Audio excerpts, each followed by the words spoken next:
Oh, hi Internet. Sorry, I'm still a little on edge from the sanity effects in Eternal Darkness. It's okay.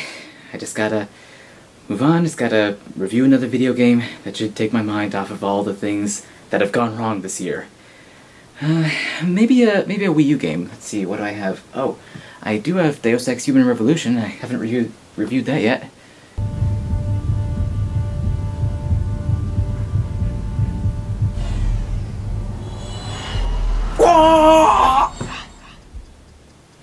Actually, that game can wait. There's one more GameCube game for me to review.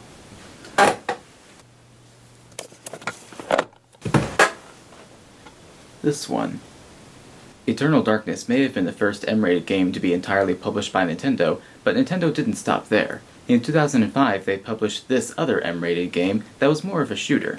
A game simply known as Geist.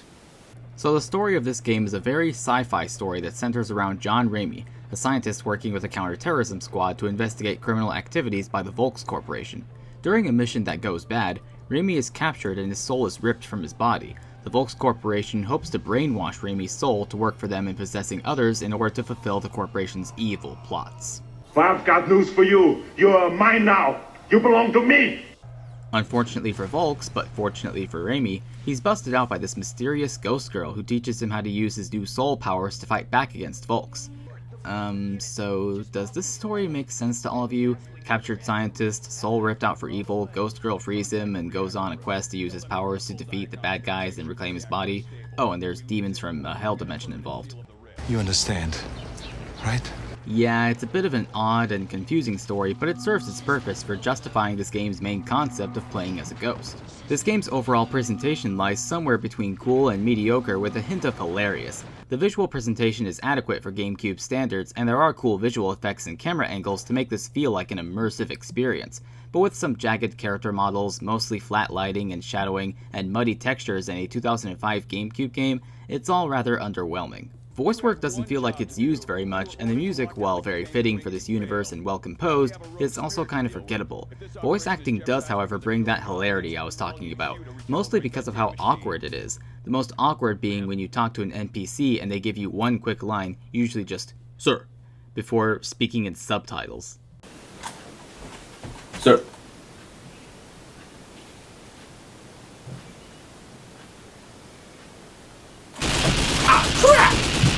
Yes, some enemies actually yell, "Ah crap," when they die.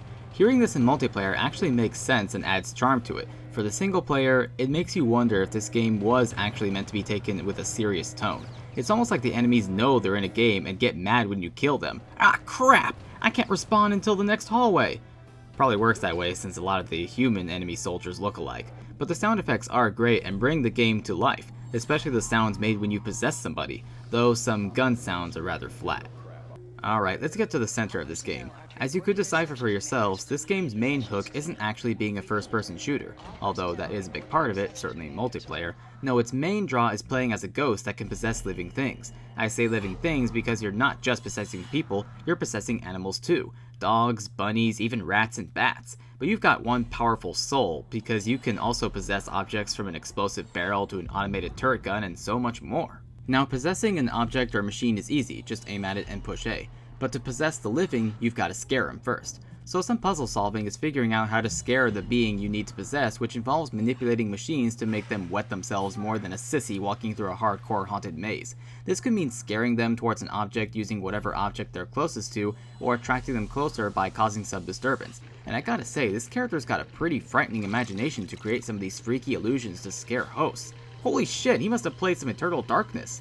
But no, this game isn't anywhere near as scary as that. But anyway, this is all because the living can't be possessed if they're not afraid. And a nice convenience is that if you leave your host for a bit for whatever the reason may be, you could just hop back in without having to scare them again.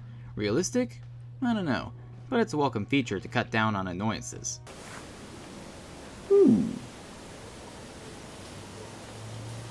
Put that cookie down! Now!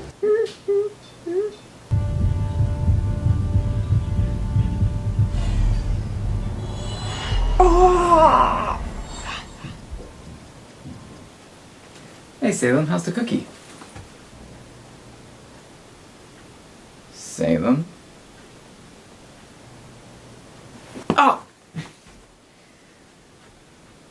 Fucking ghosts. Other puzzles are more familiar while still using the possession ability, and I felt like those puzzles were more brain-teasing and brought the game to a calm pace until I got into another gunfight. Sometimes it was actually pretty fun to use ghost powers to find a door code or solve a Zelda-style puzzle to open a door or find an item. In between puzzles, you're exploring your environments and floating throughout them. It's both eerie and cool to move through these environments, spying on the enemies and collecting hidden items to unlock bonus content for multiplayer.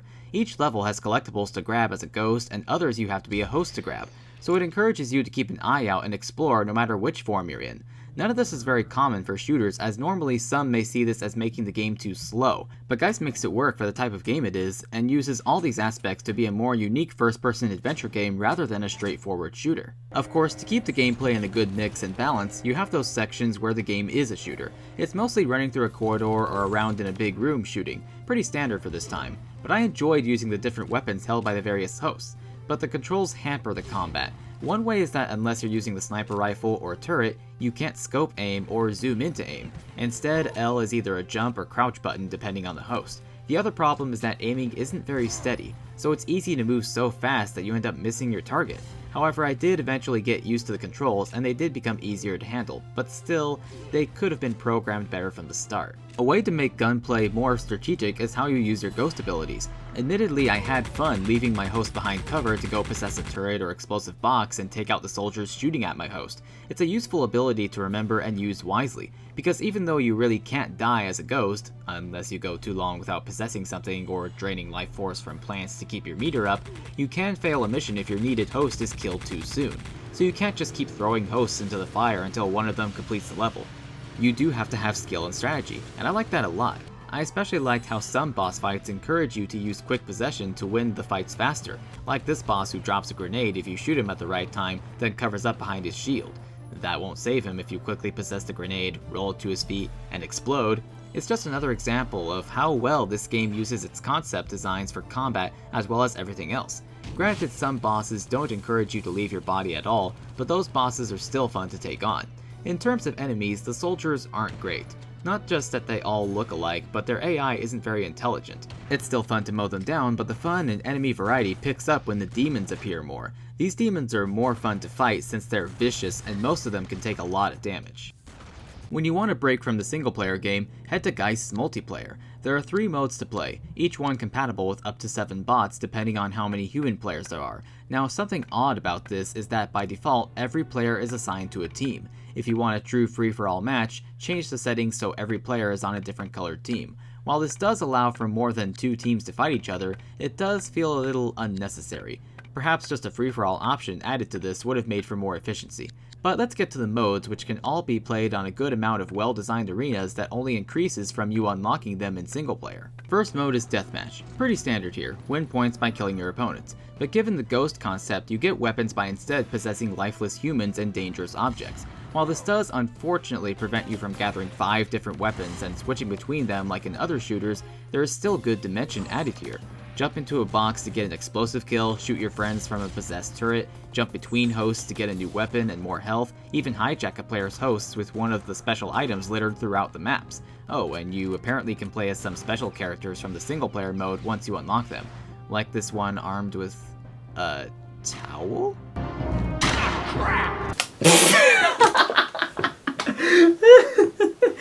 I'm sorry, but look at this. I am getting 1-hit kills with a towel whip. When a bad guy tries to shoot you, you must whip it.